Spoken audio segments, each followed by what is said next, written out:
Il y a des milliers d'années, dans les monastères silencieux cachés au cœur de l'Himalaya, les maîtres bouddhistes enseignaient une vérité que le monde moderne a presque oubliée. Tu n'es pas né par hasard. Le moment exact de ta venue sur cette terre n'est pas un accident de l'univers. C'est une signature vibratoire, une empreinte que le cosmos a gravée en toi avant même que tu pousses ton premier cri. Et cette signature, elle se cache dans un endroit que tu n'aurais jamais imaginé.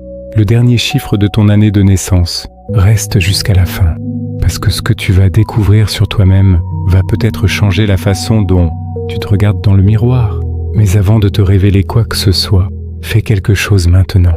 Écris en commentaire le dernier chiffre de ton année de naissance. Juste le chiffre, rien d'autre. Tu comprendras pourquoi dans quelques instants. Et ce que tu vas découvrir va peut-être te surprendre profondément.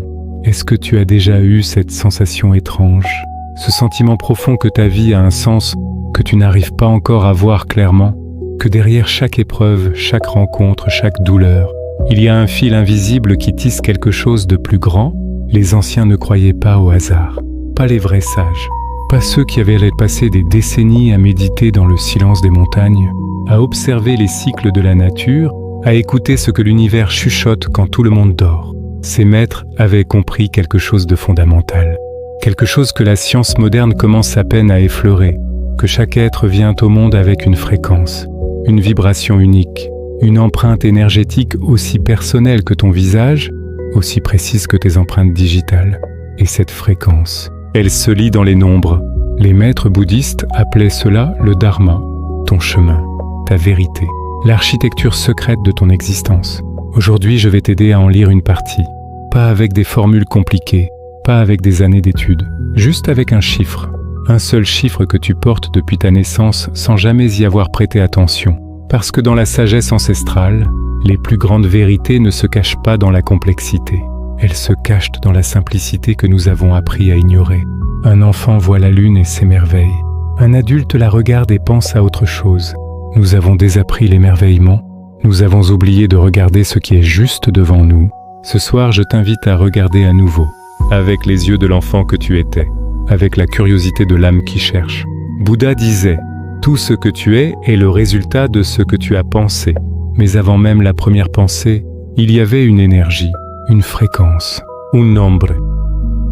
Dans la tradition bouddhiste, les nombres ne sont pas de simples outils mathématiques, ils sont des portes vers la conscience. Chaque chiffre vibre à une fréquence unique, comme une corde d'un instrument cosmique tendu entre le ciel et la terre. Pense à l'univers comme à une immense symphonie. Chaque être vivant est une note. Chaque note vibre à une fréquence précise, et cette fréquence, elle a été déterminée le jour où tu es entré dans ce monde. Dans les anciens textes tibétains, les moines étudiaient les nombres comme nous étudions. Aujourd'hui, la biologie ou la physique, pour eux, comprendre la vibration d'un être, c'était comprendre son âme. C'était voir au-delà du corps, au-delà du nom, au-delà des apparences. Ces moines passaient des années, parfois des décennies, à étudier un seul concept, un seul chiffre, une seule vibration, parce qu'ils savaient que la profondeur d'une vérité ne se mesure pas à sa longueur, mais à sa résonance. Et la résonance des nombres, elle traverse les siècles, elle traverse les cultures, elle traverse les religions. Dans la Grèce antique, Pythagore enseignait que les nombres sont la substance de toute réalité. En Chine, le I Ching révèle le destin à travers des patterns numériques vieux de 5000 ans. Dans la Kabbale hébraïque, chaque lettre correspond à un nombre sacré. Chez les Mayas, les calendriers numériques décrivaient les cycles cosmiques avec une précision qui stupéfie encore les astronomes modernes. Et dans les monastères tibétains, les maîtres avaient découvert que chaque nombre de 0 à 9 représente une énergie archétypale, une façon d'être au monde, une mission d'âme. Et le dernier chiffre de ton année de naissance, c'est la clé de cette énergie. Pourquoi le dernier chiffre? Parce que dans la numérologie sacrée bouddhiste, c'est le chiffre de l'accomplissement. Celui qui reste après que tout a été dit, comme le dernier mot d'une prière, comme le dernier souffle avant le silence, comme la dernière note d'une symphonie qui continue de résonner longtemps après que la musique s'est arrêtée. C'est lui qui contient l'essence, c'est lui qui parle, c'est lui qui te révèle. Alors ferme les yeux un instant, pense à ton année de naissance. Retiens uniquement le dernier chiffre, garde-le dans ton esprit, laisse-le résonner. Avant de commencer les révélations, Je veux que tu comprennes quelque chose d'important. Ce que tu vas entendre n'est pas une étiquette, ce n'est pas une prison. Dans le bouddhisme, nous ne croyons pas au destin figé. Nous croyons au karma, qui est la somme de nos choix, de nos actions, de nos intentions. Ce chiffre ne te dit pas qui tu seras toujours. Il te révèle qui tu es au plus profond, l'énergie avec laquelle tu es arrivé, la graine qui a été plantée. Ce que tu en fais, c'est ton libre arbitre, c'est ta pratique, c'est ton éveil. Il y a une belle image dans les enseignements bouddhistes. 2 graines identiques tombent sur le sol.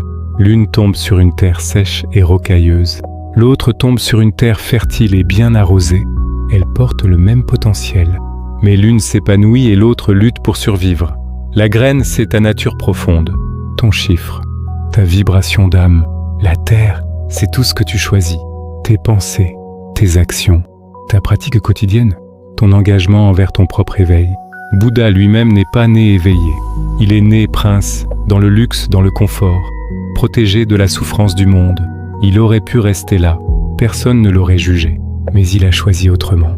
Il a choisi de regarder la souffrance en face. Il a choisi de la traverser plutôt que de la fuir. Il a choisi l'éveil.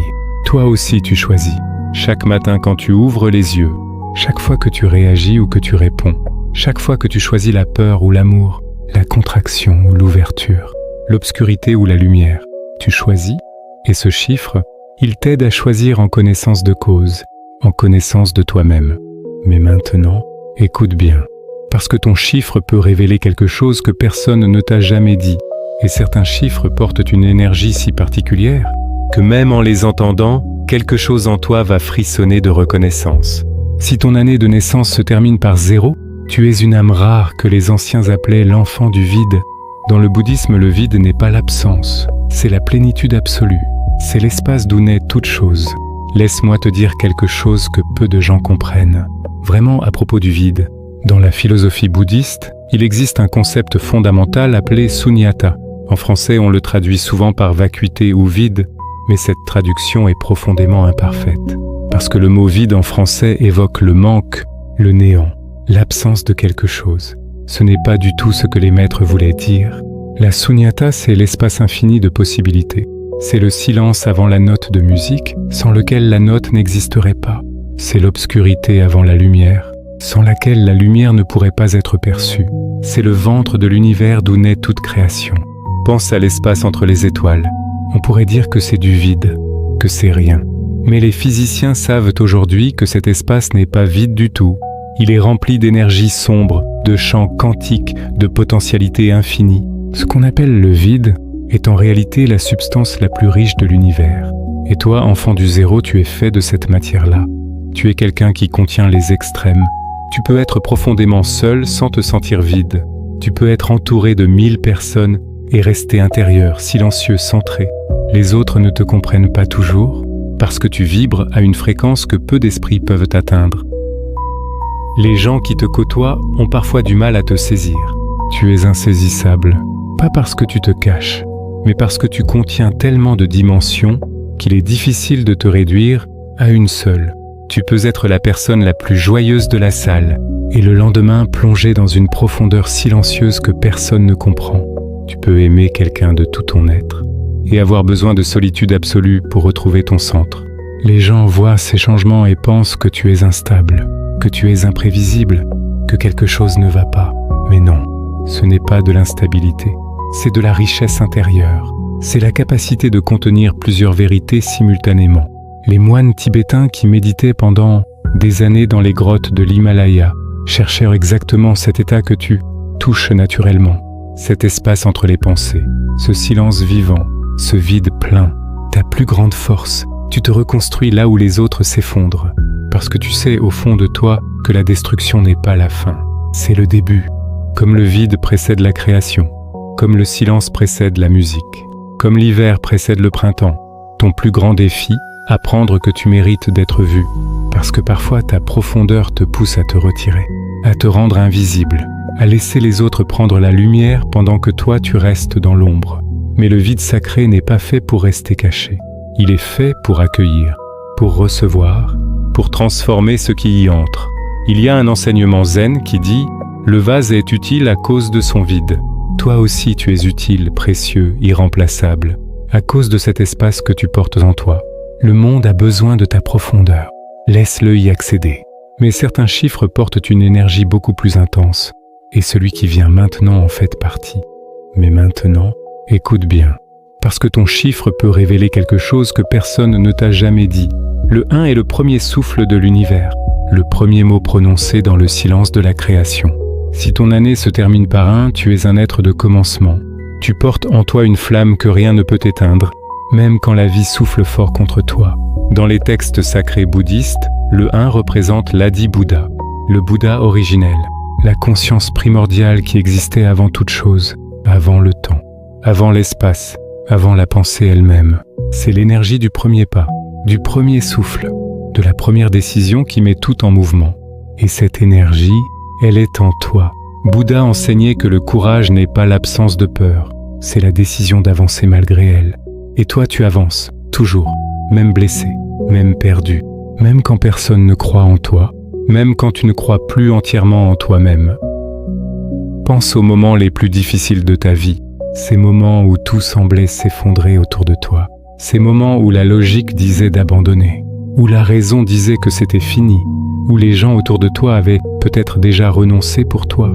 Et pourtant, tu as continué, pas parce que tu avais un plan parfait, pas parce que tu étais sûr de réussir, mais parce que quelque chose en toi, quelque chose de plus profond que la pensée, quelque chose d'ancien et d'indestructible, refusait de s'arrêter. C'est ton 1 qui parlait. Ta lumière, tu inspires sans le savoir. Les gens autour de toi avancent parce que toi tu bouges en premier. Tu es le détonateur, l'étincelle, celui qui transforme le possible en réel par le simple acte de commencer. Ton ombre, tu oublies parfois de te reposer. Le guerrier doit aussi poser son épée. Dans la tradition bouddhiste, il y a un concept appelé le juste effort. Ce n'est pas l'effort maximum, ce n'est pas l'effort minimum, c'est l'effort équilibré. Celui qui avance sans se détruire, celui qui brûle sans se consumer. Le Bouddha lui-même a choisi la voie du milieu. Et c'est dans cet équilibre qu'il a trouvé l'éveil. Toi aussi, tu peux choisir la voie du milieu, avancer et te reposer, brûler et te laisser refroidir. Ta flamme n'en sera que plus belle et elle durera bien plus longtemps. Mais certains chiffres portent une énergie beaucoup plus intense et celui qui vient maintenant en fait partie. Mais maintenant, écoute bien. Parce que ton chiffre peut révéler quelque chose que personne ne t'a jamais dit. Le 2 est l'énergie de l'union, de l'équilibre, du yin et du yang qui dansent ensemble depuis l'éternité. Si tu es né une année terminant par 2, tu es un être de connexion. Tu ressens ce que les autres taisent. Tu perçois les silences mieux que les mots. Les gens viennent vers toi sans savoir pourquoi. Mais c'est parce que ton âme émet une chaleur que peu de personnes possèdent. Dans la cosmologie bouddhiste, le 2 représente la dualité sacrée. Le jour et la nuit, la souffrance et la joie, l'attachement et la libération. Deux forces qui semblent opposées, mais qui sont en réalité les deux mains du même univers. Et toi, tu es né pour tenir ces deux mains en même temps. Tu es le pont. Pense à toutes les fois où tu t'es retrouvé au milieu d'un conflit, pas pour te battre, mais pour comprendre les deux côtés. Pense à toutes les fois où tu as senti la douleur de quelqu'un avant même qu'il l'exprime, avant qu'il trouve les mots, avant qu'il comprenne lui-même ce qu'il ressent. Ce n'est pas un hasard, c'est ta nature profonde. Les anciens maîtres bouddhistes avaient un mot pour cette qualité, karuna, la compassion profonde. Pas la pitié, la compassion descend au niveau de l'autre, elle s'agenouille, elle dit « je suis là », elle ne cherche pas à réparer, elle cherche simplement à être présente. Tu es naturellement karuna. Bouddha disait « si tu allumes une lampe pour quelqu'un d'autre, elle illumine aussi ton chemin ». C'est exactement ce que tu fais naturellement, sans y penser, sans le calculer, sans attendre de remerciements. Mais attention, ton don de tout ressentir peut devenir ton fardeau le plus lourd si tu ne protèges pas ton énergie. Les âmes du 2 absorbent la souffrance des autres comme une éponge absorbe l'eau, et une éponge gorgée d'eau ne peut plus absorber quoi que ce soit. Tu dois apprendre à te vider régulièrement, à te purifier, à reposer ton cœur sensible. Prends du temps pour toi chaque jour. Pas par égoïsme, par sagesse profonde, parce que le monde a besoin que ton pont reste solide. Mais certains chiffres portent une énergie beaucoup plus intense, et celui qui vient maintenant en fait partie. Mais maintenant, écoute bien, parce que ton chiffre peut révéler quelque chose que personne ne t'a jamais dit. Le 3 est le chiffre de l'expression divine. Dans les textes sacrés bouddhistes, 3 représente le Bouddha, le Dharma et la Sangha, les 3 joyaux de l'éveil. Si ton année se termine par 3, tu es porteur de lumière créative. Tu as une façon de voir le monde que les autres n'ont pas. Là où les gens voient des problèmes, toi tu vois des histoires. Là où ils voient la fin, toi tu vois un nouveau chapitre. Les 3 joyaux du bouddhisme représentent les 3 dimensions de l'éveil complet. Le Bouddha, c'est la conscience éveillée, le potentiel de réalisation qui dort en chaque être. Le Dharma, c'est la vérité universelle, les lois invisibles qui gouvernent l'existence. La Sangha, c'est la communauté, le fait que l'éveil ne se fait pas seul, qu'il se fait ensemble. Et toi, âme du 3, tu portes ces 3 dimensions en toi de façon naturelle et rayonnante. Ton rire guérit, tes mots construisent, ton énergie transforme les salles entières. Les neuroscientifiques ont découvert que les émotions sont contagieuses. Quand quelqu'un de joyeux entre dans une pièce, les niveaux de sérotonine des autres augmentent réellement. Ce n'est pas de la poésie, c'est de la biologie pure. Et toi, tu es naturellement ce porteur d'énergie. Mais sous cette joie visible, il y a parfois une profondeur que tu caches, une sensibilité que tu protèges derrière le sourire. Tu n'as pas besoin de sourire pour mériter l'amour. Le Bouddha pleurait aussi. Les larmes ne sont pas une faiblesse. Elles sont la preuve que ton cœur est vivant. Laisse-toi ressentir pleinement. C'est de là que viennent tes plus grandes créations. Mais certains chiffres portent une énergie beaucoup plus intense. Et celui qui vient maintenant en fait partie. Mais maintenant, écoute bien. Parce que ton chiffre peut révéler quelque chose que personne ne t'a jamais dit. Le 4 est la fondation. Les 4 directions. Les 4 nobles vérités que Bouddha a enseignées sous l'arbre de la Bodhi. Si tu es né une année se terminant par 4, tu es un être de profondeur et de structure. Tu ne construis pas vite, tu construis bien. Tu ne parles pas pour rien. Chaque mot que tu poses est une brique. Les 4 nobles vérités sont le cœur de tout l'enseignement bouddhiste. La première vérité, la souffrance existe. La vie contient de la douleur. Ce n'est pas un châtiment. C'est la nature de l'expérience humaine. La deuxième vérité, la souffrance a une cause. Elle naît de l'attachement, du désir que les choses soient différentes de ce qu'elles sont. La troisième vérité, la souffrance peut cesser. Il y a une lumière au-delà de la douleur. La quatrième vérité, il existe un chemin, quelque chose qui se parcourt pas après pas, jour après jour, avec patience et constance. 4 vérités, 4 piliers, 4 fondations. Et toi, âme du 4, tu es naturellement bâtisseur de ces fondations. Les gens sous-estiment parfois ta lenteur. Ils t'accusent d'être trop prudent, trop méticuleux. Ils ne comprennent pas que tu prends le temps de voir ce qu'ils ne voient pas encore. Ce qui va vite s'effondre vite. Ce qui dure a été construit lentement, patiemment, consciencieusement. Pense aux temples millénaires de l'Himalaya, aux pyramides qui défient encore aujourd'hui notre compréhension. Ces structures ont été construites pierre par pierre, génération après génération, par des bâtisseurs qui savaient qu'ils ne verraient peut-être jamais la fin de leur œuvre, et qui continuaient quand même. C'est ton énergie, c'est ton don le plus profond, ta vérité, les maisons que tu bâtis, en amour, en amitié, en travail, résistent aux tempêtes qui emportent les constructions rapides. Mais certains chiffres portent une énergie beaucoup plus intense, et celui qui vient maintenant en fait partie. Mais maintenant, écoute bien, parce que ton chiffre peut révéler quelque chose que personne ne t'a jamais dit. Le 5 est le souffle, le mouvement, l'énergie qui refuse toute cage. Si ton année se termine par 5, tu es une âme que l'univers a créée pour explorer. Tu t'ennuies là où les autres se confortent. Tu cherches là où les autres s'arrêtent. La routine est ta prison et la nouveauté est ton oxygène. Dans la tradition bouddhiste, le 5 est associé aux 5 agrégats, les skandhas, les 5 éléments qui composent l'expérience humaine complète. La forme, la sensation, la perception, les formations mentales et la conscience pure qui observe tout cela. 5 dimensions de l'être, 5 fenêtres sur la réalité. Et toi, tu veux les explorer toutes, simultanément, pleinement, sans restriction. Bouddha lui-même a quitté son palais, son confort, sa famille, sa sécurité, pour aller chercher la vérité là où elle se cachait réellement. Il était lui aussi une âme du 5. Il était prince, il avait tout, et il a tout laissé. Pas par caprice, pas par ingratitude, mais parce qu'une voix intérieure lui disait qu'il y avait quelque chose de plus grand à comprendre. Tu connais cette voix, tu l'as entendue toi aussi. Ton don, tu évolues plus vite que quiconque. Chaque nouvelle expérience te transforme. Tu es en perpétuelle métamorphose. Ton défi, apprendre que la paix n'est pas un endroit où tu arrives. C'est quelque chose que tu portes avec toi, partout, en tout temps. Le Bouddha a voyagé pendant des années. Et puis un jour, il s'est assis sous l'arbre de la Bodhi, immobile, silencieux, présent. Et c'est dans cet arrêt qu'il a trouvé ce qu'il cherchait depuis le début.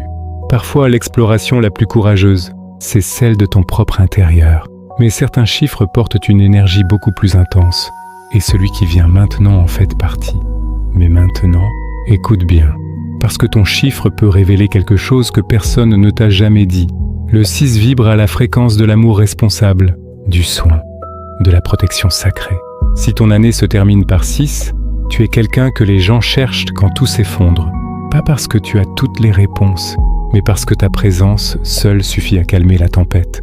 Dans l'iconographie bouddhiste, les Bodhisattvas Avalokiteshvara est représenté avec 1000 bras rayonnants dans toutes les directions. Chaque bras tend vers un être en souffrance. Chaque main tient un outil différent adapté à chaque besoin. Les bouddhistes l'appellent le bodhisattva de la compassion universelle. Et toi, âme du 6, tu es son incarnation terrestre. Avec une personne en larmes, tu deviens douceur et présence silencieuse. Avec une personne en colère, tu deviens calme et ancrage. Avec une personne perdue, tu deviens clarté et direction. Avec une personne épuisée, tu deviens légèreté et humour doux. C'est extraordinaire. C'est rare. C'est un don que peu de personnes sur cette terre possèdent à ce degré. Tu donnes avec une générosité si naturelle que les gens oublient parfois que toi aussi tu as besoin d'être rechargé. Et parfois, tu te retrouves épuisé d'une façon que tu n'arrives pas à expliquer, vidé jusqu'à l'os, avec l'impression d'avoir tout donné et de n'avoir rien reçu en retour. Bouddha enseignait que tu dois être ta propre lampe en premier. Prends soin de toi. Tu ne peux pas verser de l'eau d'une coupe vide. La coupe doit se remplir pour pouvoir se vider et se remplir encore. C'est le cycle de la compassion durable. Apprends à recevoir, pas seulement à donner. Tu mérites autant d'amour que tu en offres. Mais certains chiffres portent une énergie beaucoup plus intense. Et celui qui vient maintenant en fait partie. Mais maintenant, écoute bien. Parce que ton chiffre peut révéler quelque chose que personne ne t'a jamais dit. Le 7 est le chiffre du mystère, de la sagesse cachée, de l'éveil intérieur qui se creuse sans fin. Si ton année se termine par 7, tu n'as jamais vraiment été comme les autres, et tu l'as su très tôt. Depuis tout petit, tu posais des questions que les adultes ne savaient pas répondre, des questions sur la mort, sur le sens, sur ce qu'il y a après, sur pourquoi les choses sont comme elles sont plutôt qu'autrement. Tu regardais le ciel la nuit et tu sentais quelque chose que tu ne pouvais pas nommer, une présence, une immensité, un appel. Dans la tradition bouddhiste tibétaine, 7 est un nombre d'une profonde signification cosmique. Il y a les 7 facteurs d'éveil qui mènent à la libération, les 7 trésors spirituels qui constituent la véritable richesse d'une âme. 7 est le nombre de la conscience qui ne se satisfait pas de la surface, qui creuse, qui plonge, qui descend là où peu osent aller. Et toi, tu as toujours plongé là où les autres restent en surface. Tu es un chercheur, un philosophe, un contemplatif.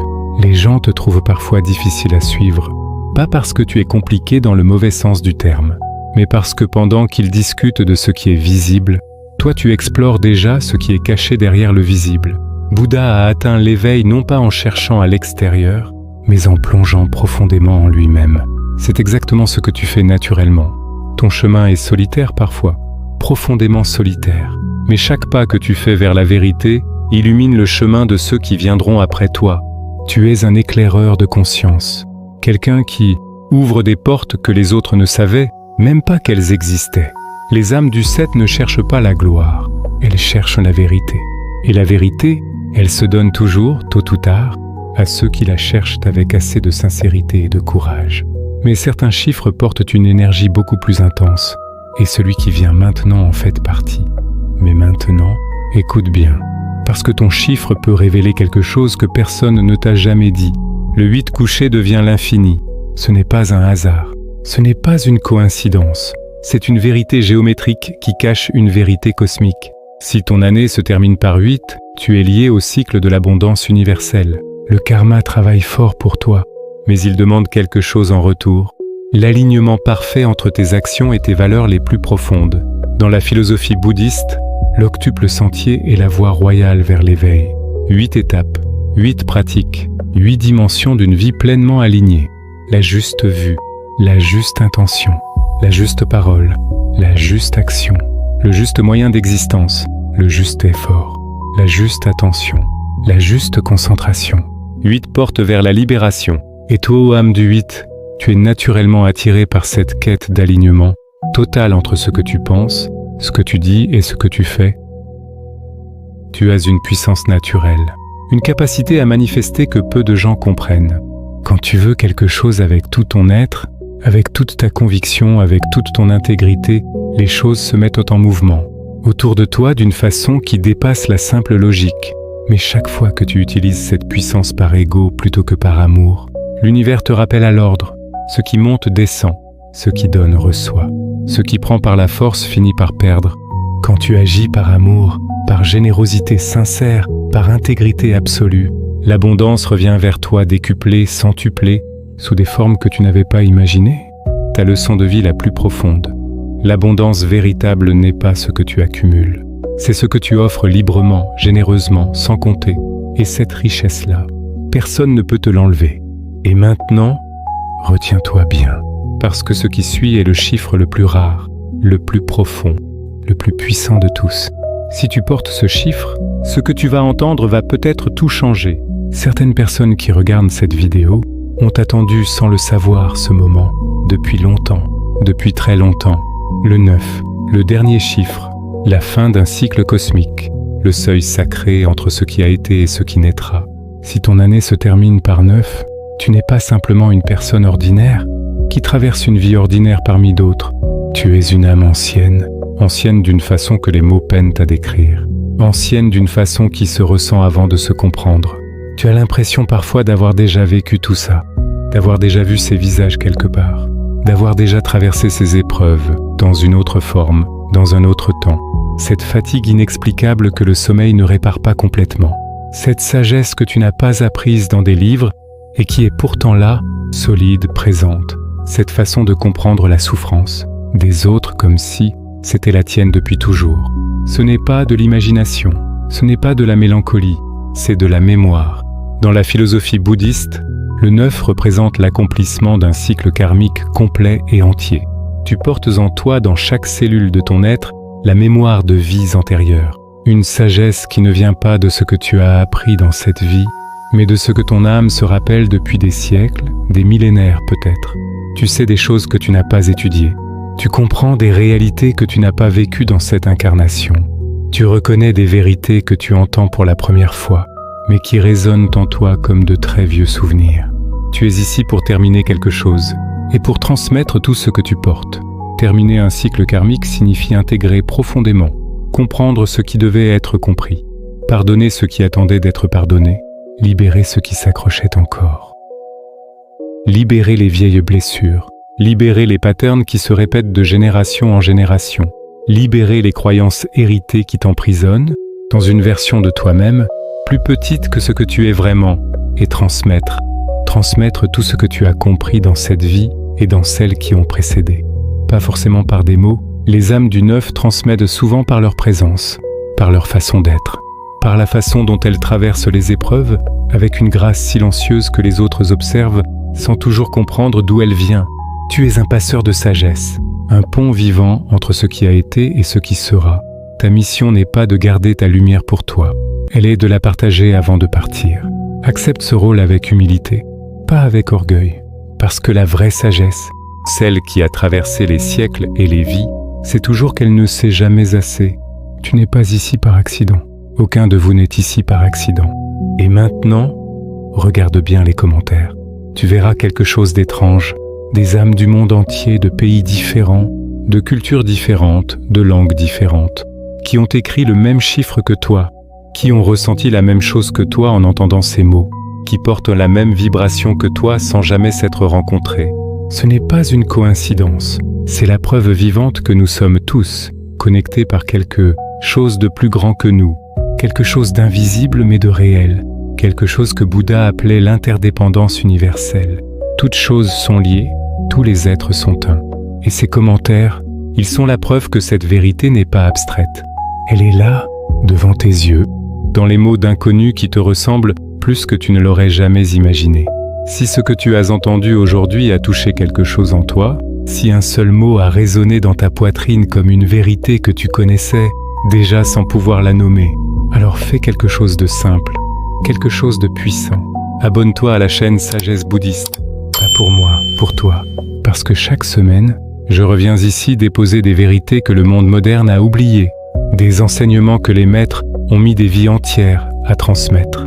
Et toi, tu y as accès en quelques minutes. Ce bouton d'abonnement juste en dessous, c'est ta façon de dire à l'univers « Je choisis de m'éveiller ». Active aussi la petite cloche à côté, parce que les âmes comme toi ne doivent manquer aucun message. Maintenant, si cette vidéo a parlé à quelqu'un que tu connais, quelqu'un qui traverse une période difficile, quelqu'un qui cherche sans savoir quoi chercher, quelqu'un qui a besoin de se rappeler qui il est vraiment, partage cette vidéo avec cette personne, maintenant, tout de suite. Un partage, un geste, peut-être le déclic dont cette âme avait besoin. Bouddha ne gardait pas sa sagesse pour lui seul. Il marchait de village en village pour la transmettre. Toi, tu peux faire pareil en appuyant sur un simple bouton. Et si cette vidéo t'a touché, si elle a allumé quelque chose en toi, pose un like. Ce petit geste dit à l'algorithme que cette sagesse mérite d'être vue par plus d'âmes dans ce monde. C'est ta façon de contribuer à l'éveil collectif. Et maintenant, la question qui m'importe vraiment, écris en commentaire ton dernier chiffre, juste le chiffre, et dis-moi en une phrase, est-ce que cette description te ressemble?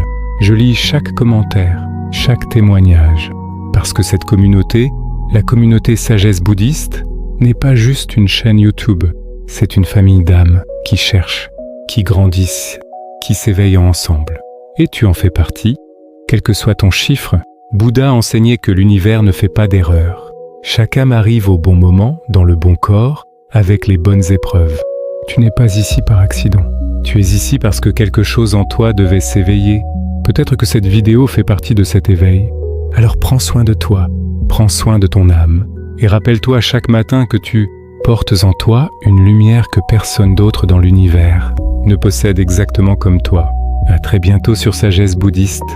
Et jusqu'à la prochaine fois, rappelle-toi les mots du Bouddha.